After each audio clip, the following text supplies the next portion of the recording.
ಸ್ನೇಹಿತರೆ ನಮಸ್ಕಾರ.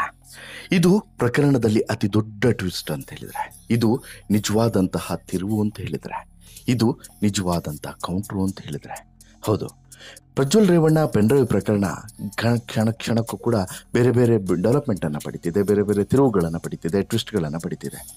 ಈ ಸಂದರ್ಭದಲ್ಲಿ ಈ ಪ್ರಜ್ವಲ್ ರೇವಣ್ಣ ಪ್ರಕರಣದಲ್ಲಿ ಒಂದಷ್ಟು ಜನ ತಮ್ಮ ಬೇಳೆಯನ್ನು ಕೂಡ ಬೇಯಿಸಿಕೊಳ್ಳುವಂಥ ಪ್ರಯತ್ನವನ್ನು ಮಾಡ್ತಿದ್ದಾರೆ, ಒಂದಷ್ಟು ಜನ ಹಣವನ್ನು ಕೂಡ ಮಾಡಿದ್ದಾರೆ ಅನ್ನುವಂಥ ಆರೋಪವನ್ನು ಎದುರಿಸ್ತಿದ್ದಾರೆ. ಇದೇ ಸಂದರ್ಭದಲ್ಲಿ ಈಗ ಒಂದು ಕಡೆ ಪ್ರಜ್ವಲ್ ರೇವಣ್ಣ ಫಾರಿನ್ನಲ್ಲಿ ಅಡಗಿ ಕೂತಿದ್ರೆ, ಮತ್ತೊಂದು ಕಡೆ ರೇವಣ್ಣ ಜೈಲು ವಾಸವನ್ನು ಅನುಭವಿಸ್ತಿದ್ದಾರೆ. ಈ ನಡುವೆ ಮತ್ತೊಬ್ಬ ಇದೇ ಪ್ರಕರಣದಲ್ಲಿ ಹೋರಾಟವನ್ನು ನಡೆಸಿಕೊಂಡು ಇವರ ಮೇಲೆ ಆರೋಪವನ್ನು ಹೊರಿಸ್ಕೊಂಡು ಒಂದಷ್ಟು ವಿವಾದಗಳನ್ನು ಕೂಡ ಸೃಷ್ಟಿ ಮಾಡಿಕೊಂಡು ಹೋಗ್ತಿದ್ದಂತಹ ಒಬ್ಬ ವಕೀಲ ಕಮ್ಮು BJPಯ ಮುಖಂಡ ದೇವರಾಜೇಗೌಡ ವಿರುದ್ಧ ಈಗ ಕೇಸ್ ದಾಖಲಾಗಿದೆ. ಅದು ಕೂಡ ಸಾಮಾನ್ಯವಾದಂಥ ಕೇಸಲ್ಲ, ಒಬ್ಬ ಮಹಿಳೆಗೆ ಲೈಂಗಿಕವಾಗಿ ಕಿರುಕುಳವನ್ನು ಕೊಟ್ಟಂತಹ ಕೇಸೇ ದಾಖಲಾಗಿದೆ. ಮಹಿಳೆಗೆ ಫೋನ್ ಮಾಡಿ ತಾವು ಜೊತೆಯಲ್ಲಿರುವಂಥ ವಿಡಿಯೋವನ್ನು ಸಾಮಾಜಿಕ ಜಾಲತಾಣದಲ್ಲಿ ಹರಿಬಿಡೋದಾಗಿ ಬೆದರಿಕೆ ಹಾಕಿದಂಥ ಆರೋಪವೂ ಕೂಡ ದಾಖಲಾಗಿದೆ. ಅದೇ ರೀತಿ ಮಹಿಳೆಗೆ ವಿಡಿಯೋ ಕಾಲ್ ಮಾಡಿ ಖಾಸಗಿ ಅಂಗಗಳನ್ನು ಪ್ರದರ್ಶನ ಮಾಡಿರುವ ಬಗ್ಗೆಯೂ ಕೂಡ ಆರೋಪ ಈಗ ಮಾಡಲಾಗಿದೆ. ಇಂಥದ್ದೊಂದು ಗಂಭೀರ ಆರೋಪವನ್ನು ದೇವರಾಜೇಗೌಡ ಈಗ ಎದುರಿಸುವಂತಹ ಪರಿಸ್ಥಿತಿ ನಿರ್ಮಾಣ ಆಗಿದೆ. ಅದಕ್ಕೆ ಹೇಳೋದು, ಯಾವ ಹುತ್ತದಲ್ಲಿ ಯಾವ ಹಾವಿರುತ್ತೆ ಅಂತೇಳಿ ಯಾರಿಗೆ ಗೊತ್ತಿರುತ್ತೆ ಹೇಳಿ. ಈಗ ದೇವರಾಜೇಗೌಡಗೂ ಕೂಡ ಅಸಲಿ ಸಂಕಷ್ಟ ಶುರುವಾಗುವಂಥ ಸಾಧ್ಯತೆ ಇದೆ.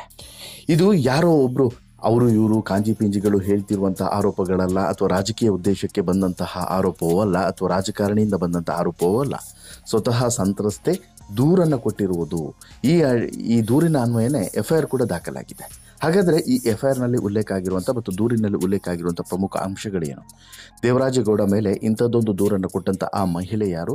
ಆಕೆ ಈಗ ದೂರನ್ನು ಕೊಡೋದಕ್ಕೆ ಕಾರಣ ಏನು? ಇವೆಲ್ಲದರ ಬಗ್ಗೆ ಕಂಪ್ಲೀಟ್ ಮಾಹಿತಿಯನ್ನು ಕೊಡ್ತಾ ಹೋಗ್ತೇನೆ. ಜೊತೆಗೆ ಕೊನೆಯವರೆಗೂ ಕೂಡ ಈ ಸ್ಟೋರಿಯನ್ನು ನೋಡಿ ನಿಮ್ಮ ಅಭಿಪ್ರಾಯವನ್ನು ಕಮೆಂಟ್ ಮಾಡಿ ತಿಳಿಸಿ ಅಂತೇಳಿ ಹೇಳ್ತಾ, ನೋಡಿ, ದೇಶದಾದ್ಯಂತ ಸಂಚಲನ ಮೂಡಿಸಿರುವಂಥ ಪ್ರಜ್ವಲ್ ರೇವಣ್ಣ ಪೆನ್ಡ್ರೈವ್ ಪ್ರಕರಣದಲ್ಲಿ ಹೋರಾಟ ನಡೆಸ್ತಿರುವಂಥ ವಕೀಲ ದೇವರಾಜೇಗೌಡಗೆ ದೊಡ್ಡದೊಂದು ಶಾಕ್ ಎದುರಾಗಿದೆ. ಬಹುಶಃ ಕನಸು ಮನಸ್ಸಿನಲ್ಲೂ ಕೂಡ ಇಂಥದ್ದೊಂದು ಶಾಕ್ ನನಗೆ ಎದುರಾಗುತ್ತೆ ಅಂತ ಹೇಳ್ಬಿಟ್ಟು ದೇವರಾಜೇಗೌಡ ನಿರ್ಧಾರ ಮಾಡಲಿಕ್ಕಿಲ್ಲ, ಯೋಚನೆ ಮಾಡಿರಲಿಕ್ಕಿಲ್ಲ. ಆದರೆ ಇವತ್ತು ದೇವರಾಜೇಗೌಡ ಮೇಲೆ ಸಾಕಷ್ಟು ಆರೋಪಗಳಿದ್ದಾವೆ. ಸ್ವತಃ ಶಿವರಾಮೇಗೌಡರು ಆತನೊಬ್ಬ ಬ್ಲ್ಯಾಕ್ ಮೇಲರ್, ಆತನೊಬ್ಬ ಹಣಕ್ಕೋಸ್ಕರ ಮಾಡುವಂಥ ಬ್ಲ್ಯಾಕ್ ಮೇಲ್ಗಳು ಇವೆಲ್ಲದೂ ಕೂಡ ಅನ್ನುವಂಥ ಆರೋಪವನ್ನು ಹೊರಿಸಿದರು. ಇಂತಹ ಆರೋಪಗಳು ಬಂದಂತಹ ಬೆನ್ನಲ್ಲೇ ಈಗ ಮತ್ತೊಂದು ದೊಡ್ಡ ಆರೋಪ ಇದೇ ದೇವರಾಜೇಗೌಡ ಮೇಲೆ ಬಂದಿದೆ.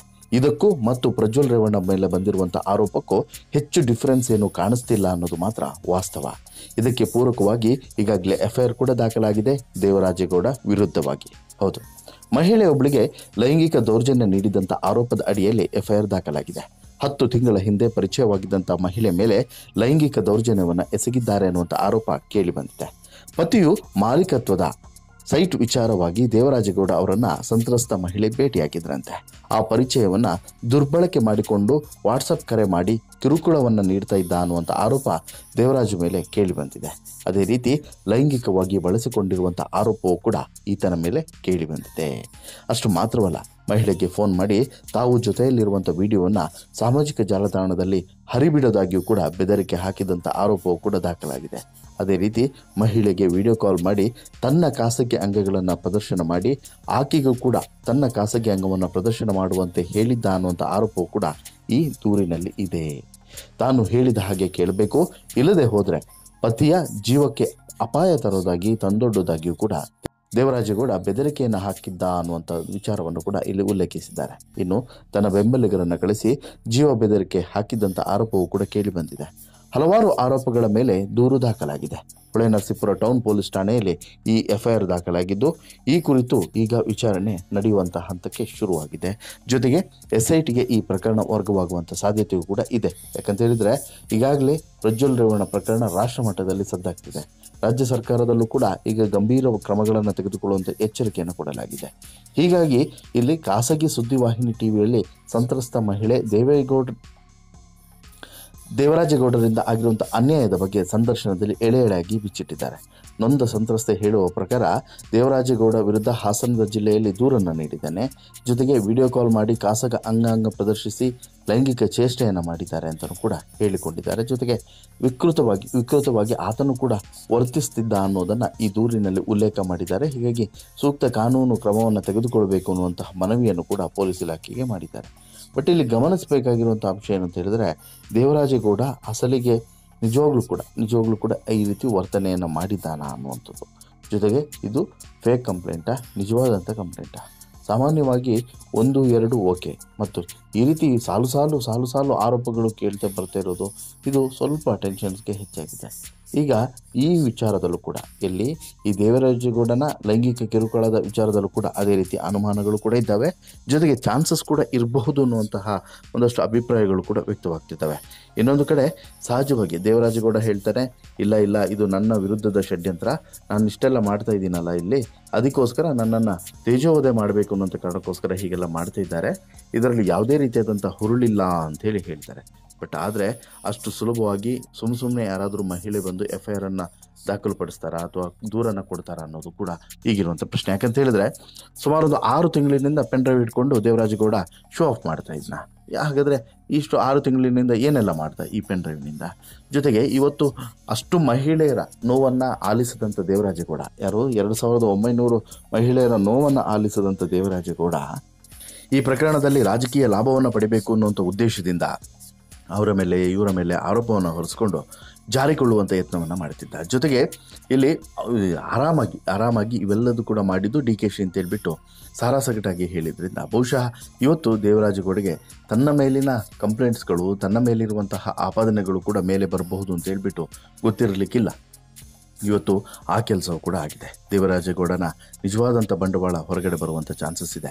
ಒಂದು ವೇಳೆ ಈ ಪ್ರಕರಣದಲ್ಲಿ ಮತ್ತೆ ಅಸಲಿಯತ್ತು ಕಂಡು ಮತ್ತು ಈತನನ್ನು ಬಂಧಿಸಬೇಕು ಅನ್ನುವಂತಹ ಏನಾದರೂ ಅಭಿಪ್ರಾಯ ಕಾನೂನು ತಜ್ಞರು ಕೊಟ್ಟರು ಅಂತ ಹೇಳಿದ್ರೆ, ಯಾರು ದೇವರಾಜೇಗೌಡನು ಕೂಡ ಅರೆಸ್ಟ್ ಆಗೋದ್ರಲ್ಲಿ ಅನುಮಾನನೇ ಇಲ್ಲ. ಇದಕ್ಕೆ ಸೂಕ್ತವಾದಂಥ ಸಾಕ್ಷಿ ಸಿಕ್ಕಿದ್ರೆ ದೇವರಾಜೇಗೌಡಗೂ ಕೂಡ ಸಂಕಷ್ಟ ತಪ್ಪಿದ್ದಲ್ಲ ಅನ್ನೋದು ಮಾತ್ರ 100% ನಿಜ.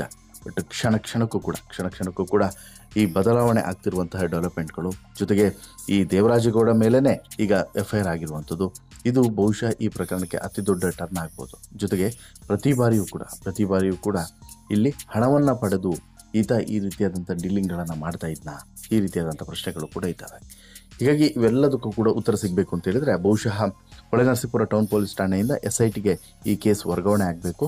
SIT ಅಧಿಕಾರಿಗಳು ಈ ಕೇಸ್ನ ವಿಚಾರಣೆಯನ್ನು ಕೂಡ ನಡೆಸೋಕೆ ಶುರು ಮಾಡಬೇಕು.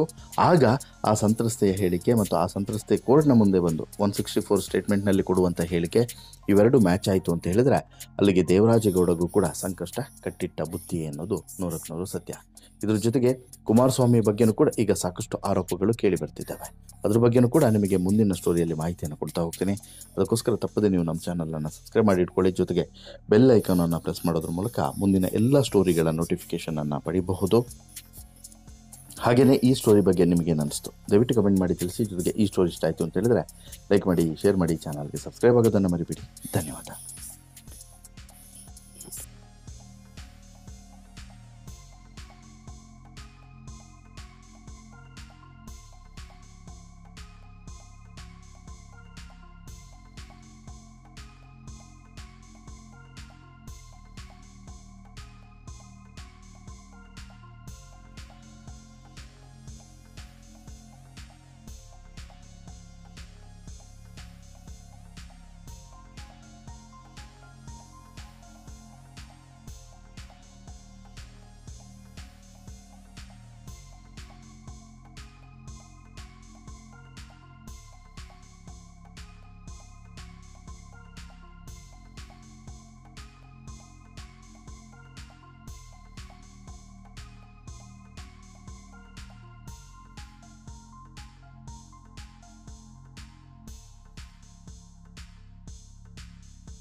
ಇಲ್ಲಿ ಪ್ರಜ್ವಲ್ ರೇವಣ್ಣ ಯಾವುದೇ ಕಾರಣಕ್ಕೂ ಕೂಡ ಬಚಾವ್ ಆಗುವಂಥ ಸಾಧ್ಯತೆ ಬಹಳ ವಿರಳ ಅಂತೇಳಿ ಕಾನೂನು ತಜ್ಞರು ಹೇಳ್ತಾ ಇದ್ದಾರೆ, ವಕೀಲರು ಹೇಳ್ತಾ ಇದ್ದಾರೆ.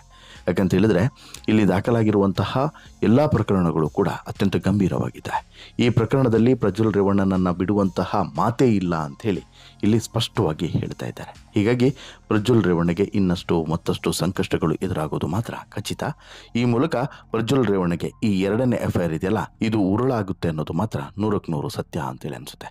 ಆದರೆ ಈ FIRನಲ್ಲಿ ಅಥವಾ ಈ ದೂರಿನಲ್ಲಿ ಇರುವಂಥ ಒಂದೊಂದು ಅಂಶಗಳನ್ನು ನೀವು ಗಂಭೀರವಾಗಿ ಓದಿದರೆ ನಿಮ್ಮ ರಕ್ತ ಕೊತ ಕುದಿಯೋದ್ರಲ್ಲಿ ಅನುಮಾನ ಇಲ್ಲ. ಈತ ಎಂಥ ಪರಮ ಪಾಪಿ ಅಂತ ಹೇಳ್ಬಿಟ್ಟು ನಿಮಗೆ ಅನಿಸೋದ್ರಲ್ಲೂ ಕೂಡ ಡೌಟೇ ಇಲ್ಲ. ಈ ಪ್ರಜ್ವಲ್ ರೇವಣ್ಣನ ಇನ್ನಷ್ಟು ಕಾಮ ಪುರಾಣಗಳನ್ನು ನಿಮ್ಮ ಮುಂದೆ ಮುಂದಿನ ಸ್ಟೋರಿಗಳಲ್ಲಿ ಇಡ್ತಾ ಹೋಗ್ತೀನಿ. ಅದಕ್ಕೋಸ್ಕರ ತಪ್ಪದೆ ನೀವು ನಮ್ಮ ಚಾನಲನ್ನು ಸಬ್ಸ್ಕ್ರೈಬ್ ಮಾಡಿ. ಅದಕ್ಕೂ ಮುನ್ನ ಈ ಸ್ಟೋರಿ ಬಗ್ಗೆ ನಿಮ್ಮ ಅಭಿಪ್ರಾಯ ಏನು ಅನ್ನೋದನ್ನು ಕಮೆಂಟ್ ಮಾಡಿ ತಿಳಿಸಿ. ಈ ಸ್ಟೋರಿ ಇಷ್ಟ ಆಯಿತು ಅಂತ ಹೇಳಿದ್ರೆ ಲೈಕ್ ಮಾಡಿ, ಶೇರ್ ಮಾಡಿ. ನಮಸ್ಕಾರ.